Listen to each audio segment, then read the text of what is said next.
So Congress ಪಕ್ಷದ ಅಧ್ಯಕ್ಷನಾಗಿ ಹೇಳ್ತಾ ಇದ್ದೀನಿ, ಸಿದ್ದರಾಮಯ್ಯ ಸಿಎಂ ಸ್ಥಾನಕ್ಕೆ ರಾಜೀನಾಮೆ ಕೊಡಲ್ಲ ಅನ್ನೋದನ್ನ ಡಿಸಿಎಂ ಡಿಕೆ ಶಿವಕುಮಾರ್, ಕಾಂಗ್ರೆಸ್ನ ಕೆಪಿಸಿಸಿ ಅಧ್ಯಕ್ಷರೂ ಆಗಿರುವಂತಹ ಡಿಸಿಎಂ ಡಿಕೆ ಶಿವಕುಮಾರ್ ಮತ್ತೊಮ್ಮೆ ಪುನರುಚ್ಚರಿಸಿದ್ದಾರೆ.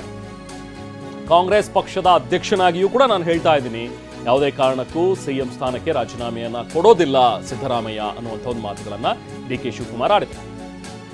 ಅದ್ರ ಜೊತೆಗೆ ಈಗಷ್ಟೇ ಸಿಎಂ ಕೂಡ ಮಾತನಾಡ್ತಾ ನಾನು ರಾಜೀನಾಮೆ ಕೊಡಲ್ಲ ಅನ್ನುವಂಥದ್ದನ್ನ ಪುನರುಚ್ಚರಿಸಿದ್ರು. ಡಿಸಿಎಂ ಕೂಡ ಈಗ ಸಪೋರ್ಟಿವ್ ಆಗಿ ಮಾತಾಡಿದ್ದಾರೆ.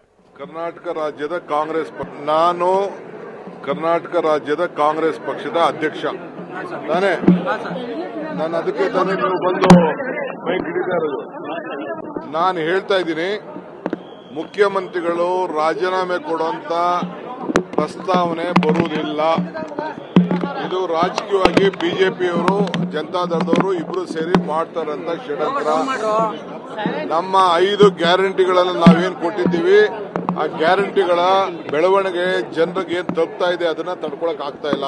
ನಾನು ಕರ್ನಾಟಕ ರಾಜ್ಯದ ಕಾಂಗ್ರೆಸ್ ಪಕ್ಷದ ಅಧ್ಯಕ್ಷ ನಾನೇ. ನಾನು ಅದಕ್ಕೆ ತಾನೇ ನೀವು ಬಂದು ಮೈಕ್ ಹಿಡಿತಾ ಇರೋದು. ನಾನು ಹೇಳ್ತಾ ಇದ್ದೀನಿ, ಮುಖ್ಯಮಂತ್ರಿಗಳು ರಾಜೀನಾಮೆ ಕೊಡುವಂತ ಪ್ರಸ್ತಾವನೆ ಬರುವುದಿಲ್ಲ. ಇದು ರಾಜಕೀಯವಾಗಿ ಬಿಜೆಪಿಯವರು ಜನತಾದಳದವರು ಇಬ್ರು ಸೇರಿ ಮಾಡ್ತಾರಂತ ಷಡ್ಯಂತ್ರ. ನಮ್ಮ 5 ಗ್ಯಾರಂಟಿಗಳನ್ನು ನಾವೇನ್ ಕೊಟ್ಟಿದ್ದೀವಿ, ಆ ಗ್ಯಾರಂಟಿಗಳ ಬೆಳವಣಿಗೆ ಜನರಿಗೆ ಏನ್ ತಲುಪ್ತಾ ಇದೆ ಅದನ್ನ ತಡ್ಕೊಳಕ್ ಆಗ್ತಾ ಇಲ್ಲ. ನಾನು ಕರ್ನಾಟಕ ರಾಜ್ಯದ ಕಾಂಗ್ರೆಸ್ ಪಕ್ಷದ ಅಧ್ಯಕ್ಷ ನಾನೇ. ನಾನು ಅದಕ್ಕೆ ತಾನೇ ನೀವು ಬಂದು ಮೈಕ್ ಹಿಡಿತಾ ಇರೋದು.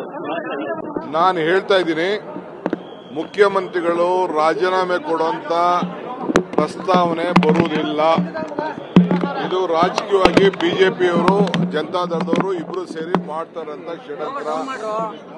ನಮ್ಮ 5 ಗ್ಯಾರಂಟಿಗಳನ್ನು ನಾವೇನ್ ಕೊಟ್ಟಿದ್ದೀವಿ, ಆ ಗ್ಯಾರಂಟಿಗಳ ಬೆಳವಣಿಗೆ ಜನರಿಗೆ ಏನ್ ತಲುಪ್ತಾ ಇದೆ ಅದನ್ನ ತಡ್ಕೊಳಕ್ ಆಗ್ತಾ ಇಲ್ಲ.